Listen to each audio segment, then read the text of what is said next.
मुख्यमंत्री आणि फडणवीस यांच्यात गुप्त बैठक झाल्याचा राष्ट्रवादीच्या जयंत पाटलांनी गौप्यस्फोट केलेला आहे। मुंबईतल्या सोफिटेलमध्ये ही बैठक झाल्याचा दावा त्यांनी केला। बेस्टच्या कृती समितीची बैठक संपली असून कोणताही तोडगा निघालेला नाही, त्यामुळे आता मंत्रालयातून हालचाली होण्याची शक्यता वर्तवली जाते। बेस्ट महाव्यवस्थापक सुरेंद्र कुमार बागडेंना मुख्य सचिवांनी पाचारण केलं। उद्धव ठाकरे आणि पालिका आयुक्त अजय मेहता महापौर बंगल्यात पोहोचले आणि त्यांच्यात बैठक जी आहे ती सुरू आहे। मात्र तोडगा काय निघणार याकडे सगळ्यांचं लक्ष। बेस्ट कर्मचाऱ्यांच्या कुटुंबियांनी मनसे अध्यक्ष राज ठाकरे यांची भेट घेतली। यावेळी मुंबईतला मराठा टक्का हा कमी करण्याचा डाव असल्याचं कुटुंबियांनी म्हटलं। घर सोडण्याच्या नोटिसीवरती आमच्या सह्या बळजबरीने घेतल्या असून आम्हाला न्याय द्या, सर्व अपेक्षा आता तुमच्याकडून असल्याचं कुटुंबियांनी राज ठाकरे यांना म्हटलं। संपकरी बेस्ट कर्मचाऱ्यांना घरं खाली करण्याच्या नोटिसा थांबवा, नाहीतर मनसे आपल्या स्टाईलमध्ये खळखट्याक आंदोलन करेल असा इशारा देत मनसेनं आक्रमक पवित्रा घेतलाय। नितेश राणे यांनी वडाळ्यात जाऊन आंदोलनकर्त्यांची भेट घेतली आहे। बेस्ट कर्मचाऱ्यांना घराच्या बाहेर काढलं तर एकाही अधिकाऱ्याला डेपो बाहेर पडू देणार नाही असा इशारा नितेश राणे यांनी दिला। बेस्ट संपाच्या प्रकरणी शिवसेनेच्या वतीनं महापौर बंगल्यावरती बैठक होणार असून बैठक सध्या सुरू आहे। राजकीय बैठकीत बेस्ट कृती समिती सहभागी होणार नसल्याचं कळत आहे। बेस्ट कर्मचाऱ्यांनी त्यांच्या विविध मागण्यांसाठी पुकारलेला बेमुदत संप आज तिसऱ्या दिवशी देखील सुरूच असून मुंबईतील सर्व डेपोजमधनं एकही बस बाहेर पडली नाही, त्यामुळे मुंबईकरांचे प्रचंड हाल झालेत। गेल्या 3 दिवसांपासून संपावरती असलेल्या बेस्ट कर्मचाऱ्यांनी पोईसर डेपो बाहेर आंदोलन केलं। यावेळी महिलाही सहभागी झाल्या। बेस्टच्या संपामुळे उत्पन्न बुडाल्यानं बेस्टलाही 5 ते 6 कोटींचा महसुली फटका बसलेल्या संपावरती तोडगा निघाला नाही तर बेस्टच्या कार्यालयीन विभागातील कर्मचारी संपावरती जातील असा इशारा देण्यात आलाय। बेस्ट वाहतूक सेवेपाठोपाठ बेस्टची वीज देखील लवकरच गुल होणार आहे। बेस्टच्या संपावरती तोडगा न निघाल्यास वीज पुरवठा विभागाकडूनही संपाचा इशारा देण्यात आला। बेस्टच्या संपाचा आज तिसरा दिवस असून आता मुंबईकर या संपाला कंटाळलेत। रिक्षा टॅक्सीनं रोज जाणं परवडत नाही, त्यामुळे मुंबईकरांनी प्रचंड नाराजी व्यक्त केली। बेस्टच्या संपामुळे सकाळपासून रिक्षा आणि टॅक्सीसाठी मोठ्या रांगा दिसल्या। एसटी महामंडळानं काही एसटी सोडल्या, मात्र त्या प्रवासी संख्या बघता अपुऱ्या होत्या। बेस्टचे महापालिकेत विलिनीकरण या मुद्द्यावरती बेस्ट कामगार संघटनांच्या कृती समितीनं सोमवारी मध्यरात्रीपासून बेमुदत संप पुकारला। या संपाला दिलेला नैतिक पाठिंबा शिवसेनेनं मंगळवारी काढून घेतला। वादग्रस्त साहित्य संमेलनात मुख्यमंत्र्यांनीही काढता पाय घेतला असल्याची माहिती आता समोर येते, तर अनेक साहित्यिकांनी आधीच या साहित्य संमेलनावरती बहिष्कार टाकलाय। साहित्य मंडळावरती कोणताही राजकीय दबाव नसून कोणी यावं कोणी जावं हा निर्णय पूर्णपणे साहित्य मंडळच घेणार आहे। तर मुख्यमंत्र्यांचा दिल्ली दौरा पूर्वनियोजित असल्याचं स्पष्टीकरण आता पालकमंत्री मदन येरेवार यांनी दिलंय। साहित्य संमेलनाच्या उद्घाटनाचा पेच मिटला असून विधवा शेतकरी वैशाली येडे या साहित्य संमेलनाचं उद्घाटन करतील असं कळतंय। पतीच्या मृत्यूनंतर हिमतीनं उभारलेल्या समाजाचा गौरव करण्यासाठीच हे पाऊल उचलण्यात आल्याचं कळतंय। उद्घाटनाच्या आधीच वादात सापडलेली यवतमाळच्या अखिल भारतीय मराठी साहित्य संमेलनाची तयारी आता अंतिम टप्प्यात आली आहे। एकीकडे बहिष्कार निषेधाची गोष्ट सुरू असताना दुसरीकडे मात्र साहित्य संमेलनासाठी लागणारी सर्व साधन सामुग्री कार्यक्रमस्थळी पोहोचली आहे। सचिन तेंडुलकर आणि शरद पवार यांनी शिवाजी पार्कमध्ये आचरेकर सरांना श्रद्धांजली अर्पण केली। यावेळी शिवाजी पार्क देऊळ तर आचरेकर सर हे देव होते अशी भावना सचिनने व्यक्त केली। येत्या 12 जानेवारीला बुलढाणा जिल्ह्याचं राजमाता जिजाऊ नगर असं नामकरण केलं नाही तर शिवसंग्राम तीव्र आंदोलन करेल असा इशारा शिवसंग्रामचे अध्यक्ष विनायक मेटे यांनी दिला। मुंबई पुणे एक्सप्रेस वे वरती ग्रँटी लावण्याचं काम सध्या सुरू असून पुण्याकडे जाणारी वाहतूक 2 तासानंतर पूर्ववत झाली आहे। अर्जुनी तालुक्यातील कोयलारी बीट इथं 8 महिन्यांच्या जखमी नर बिबट्यासोबत सेल्फी तसंच फोटो काढण्याचा धक्कादायक प्रकार घडला। तर फोटो काढण्याच्या नादात या जखमी बिबट्याचं शेपूट पकडून त्याला फरफटत नेल्याचा धक्कादायक प्रकार घडलाय। तर सदर प्रकरणाचा व्हिडिओ सोशल मीडियावरती व्हायरल झाल्यानंतर वन विभागानं आता या प्रकरणी 3 आरोपी ग्रामस्थांना अटक केलेली आहे, तर इतर आरोपींचा शोध सुरू केलाय। राष्ट्रवादीच्या निर्धार परिवर्तन संपर्क यात्रेला आजपासून सुरुवात झाली। रायगडला राजमाता जिजाऊ यांच्या समाधी स्थळाला आणि गडावरती छत्रपती शिवरायांना अभिवादन करून संपर्क यात्रेला सुरुवात झाली। यावेळी राष्ट्रवादीचे वरिष्ठ नेते अजित पवार, माजी उपमुख्यमंत्री छगन भुजबळ यांच्यासह अनेक नेते यात्रेला आले होते। सेने को पटक देंगे असा भाजपने इशारा दिला। बाळासाहेब ठाकरे असते तर त्यांनी याचा यथेच्छ समाचार घेतला असता। जर बाळासाहेबांचं रक्त असेल तर सत्तेतनं बाहेर पडा, जयंत पाटील यांनी तसं म्हटलंय। राष्ट्रवादीच्या परिवर्तन यात्रेमध्ये ते बोलत होते। दोघात भांडण असतात तर मुख्यमंत्र्यांना भेटायला उद्धव ठाकरे सांताक्रूजला हॉटेलमध्ये गेले नसते, नाक घासत गेले नसते असं देखील जयंत पाटलांनी म्हटलं। राष्ट्रवादीच्या निर्धार परिवर्तन संपर्क यात्रेत छगन भुजबळ एक स्टार प्रचारक असणार आहेत। भुजबळ यांनी ही लढाई पंतप्रधान मोदी विरोधात संविधानाची लढाई असल्याचा आरोप केला। भाजप सरकार काय खायचं, काय प्यायचं, काय लिहायचं हे ठरवत असल्याचा आरोप त्यांनी केला।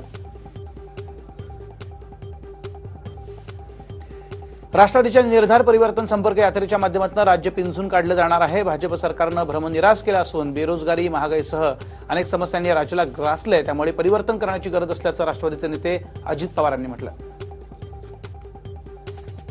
आता सरकार उलथून टाकेपर्यंत थांबायचं नाही. सरकारनं कर्जमाफीचं खोटं आश्वासन दिलं.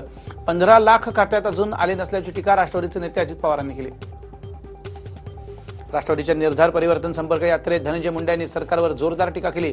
मोदी यांनी छत्रपतींचा आशीर्वाद घेतला, मात्र त्यांचा अपमान करायला मागे पुढे पाहत नसून महाराजांच्या नावाची कर्जमाफीची घोषणा ही खोटी असल्याचा त्यांनी आरोप केला.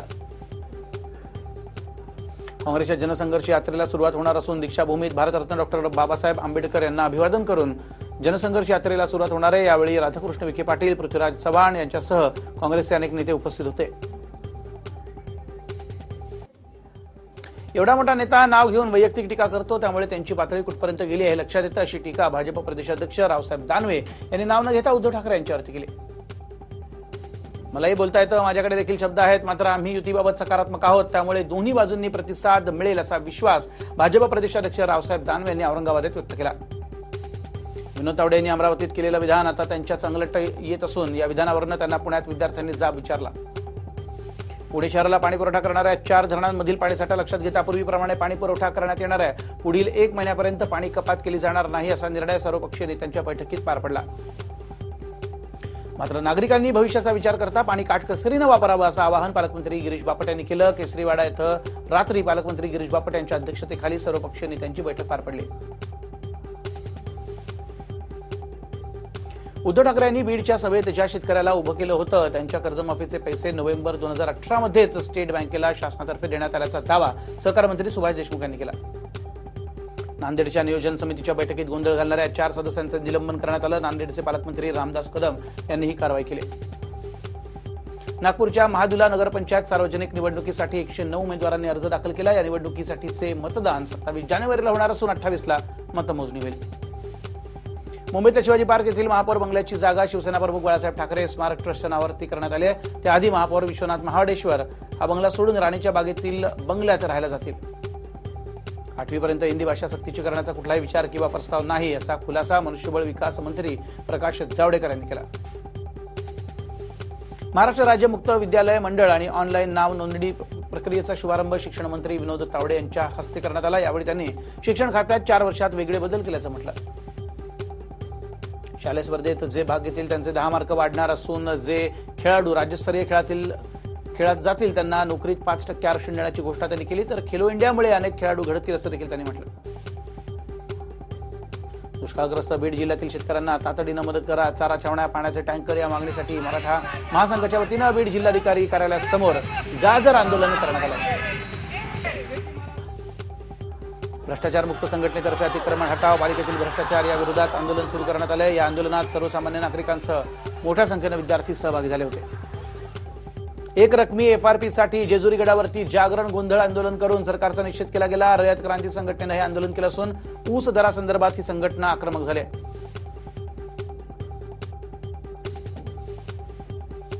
आशिष शिलार यांचे बंधू विनोद शिलार यांच्यावरती मॉडेलनं केलेल्या विनयभंगाप्रकरणी दिलासा मिळालाय.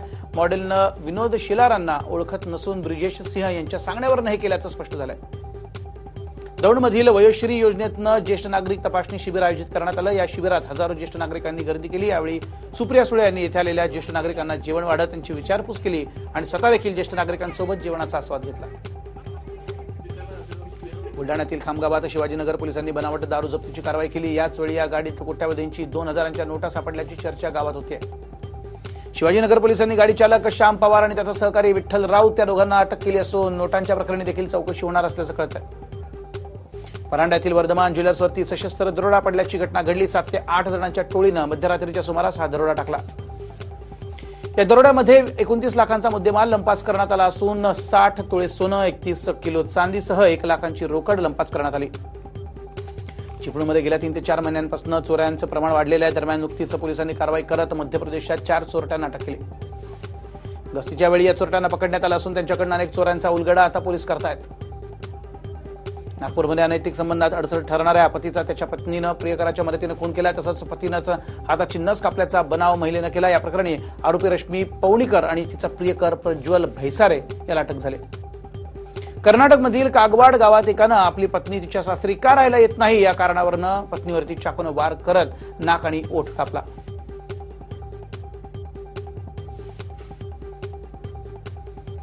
कराड तालुक्यातील खालकरवाडी येथील पट्टी नावाच्या शिवारात एका बिबट्याचा बछडा विहिरीमध्ये पडला. पाण्याच्या शोधात आल्यानं हा बछडा विहिरीत पडल्याचा अंदाज वर्तवला जातोय. नागरिकांनी तातडीनं वन खात्याच्या अधिकाऱ्यांशी संपर्क साधला असता वन अधिकारी आणि कर्मचाऱ्यांनी घटनास्थळी लगेच धाव घेत अखेर या बिबट्याच्या बछड्याला जीवदान दिलं. धुळ्यापासून काही किलोमीटर अंतरावरती असलेल्या लळिंग इथं कापसानं भरलेल्या ट्रकला अचानक आग लागली. आगीमध्ये कापसासह ट्रक संपूर्ण जळून खाक झाला. काँग्रेसनं दिल्ली प्रदेश अध्यक्षाची कमान अखेर माजी मुख्यमंत्री शीला दीक्षित यांच्यावरती सोपवली आहे. काँग्रेस अध्यक्ष राहुल गांधी यांची भेट घेतल्यानंतर ही जबाबदारी दीक्षित यांच्यावरती सोपवण्यात आली. आंतरराष्ट्रीय डॉलर महागल्यानं भारतात सोन्याची किंमत वाढली असून सोन्यानं आता विक्रमी आकडा गाठलेला आहे. सध्या जीएसटीसह सोन्याची किंमत 33,333 इतकी झाली. अयोध्ये येथील राम जन्मभूमी बाबरी मशीद जमीन हक्काच्या वादासंबंधी सुप्रीम कोर्टात आता 29 जानेवारी रोजी सुनावणी होते. आज सुप्रीम कोर्टात 5 सदस्यीय घटनापीठासमोर सुनावणी झाली.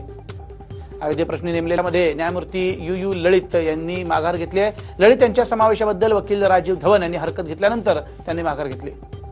दरम्यान ललित यांच्या निवडीबद्दल आक्षेप घेतला नाही तर निदर्शनास आणलं असं राजीव धवन यांनी स्पष्टीकरण दिलंय. ललित यांच्याबद्दल सरन्यायाधीश गोगोईंनीच निर्णय घ्यावा असं देखील त्यांनी म्हटलं. अयोध्ये प्रकरणाची सुनावणी लांबणीवरती गेल्यानं नाराज राष्ट्रीय विचार मंचाच्या कार्यकर्त्यांनी सुप्रीम कोर्टाच्या बाहेर बॅनरबाजी केली. गेल्या महिन्यात काही वस्तूंवरील जीएसटी कमी केल्यानंतर आता आजच्या बैठकीत उद्योजकांच्या फायद्याचे निर्णय घेण्यात आलेले आहेत. ज्या कंपन्यांनी वार्षिक उलाढाल 40 लाख असेल त्यांना जीएसटी मधनं सूट जाहीर करण्यात आली. ती आधी ही सूट 20 लाख उलाढाल असलेल्या कंपन्यांसाठी होती. तब्बल 77 दिवसांच्या खंडानंतर सीबीआय संचालक म्हणून परतलेले आलोक वर्मा यांनी कालावधीत काही अधिकाऱ्यांच्या झालेल्या बदल्या रद्द केल्या असून पुन्हा पूर्वीच्याच जागी त्यांच्या फेरनियुक्त्या केल्या. राहुल गांधी यांना महिला आयोगाची नोटीस गेली आहे. मोदी महिलेच्या मागे लपतात असं वक्तव्य केल्याबद्दल ही नोटीस आहे. भारतीय हद्दीमध्ये घुसखोरी करण्यासाठी जम्मू काश्मीरमधील एलओसी पलीकडे जवळपास 300 दहशतवादी दबाव धरून बसलेत असं लष्कर प्रमुख बिपिन रावत यांनी म्हटलं. दिल्लीत गुरुवारी आयोजित वार्षिक पत्रकार परिषदेमध्ये ते बोलत होते. भारताच्या परराष्ट्र मंत्री सुषमा स्वराज यांनी नेपाळचे विदेश मंत्री प्रदीप कुमार ग्यावली यांची भेट घेतली. नवी दिल्लीत ही भेट घेण्यात आली.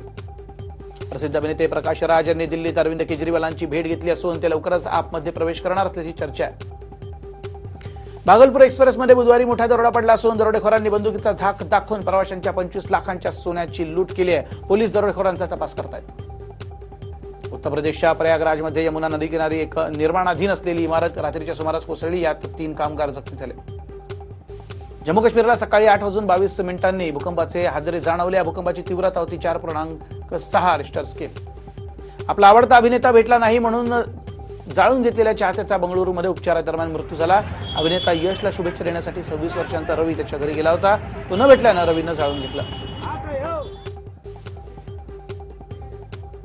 पाकिस्तानात टीव्ही वाहिन्यांवरती कडक बंधनं घालण्यात आलेली आहेत. नवीन नियमानुसार मालिकांमध्ये आता बलात्काराची दृश्य, भडक दृश्य तसंच महिलांना पाकिस्तानी संस्कृतीनुसारच दाखवावं लागणार आहे. अण्वस्त्र मुक्तीच्या चर्चेत वाद आल्यानं उत्तर कोरियाचे हुकुमशहा किम जॉंग उन यांनी चिंता व्यक्त केल्याचं उत्तर कोरियाची KCNA या प्रवक्त्याच्या समितीनं म्हटलंय.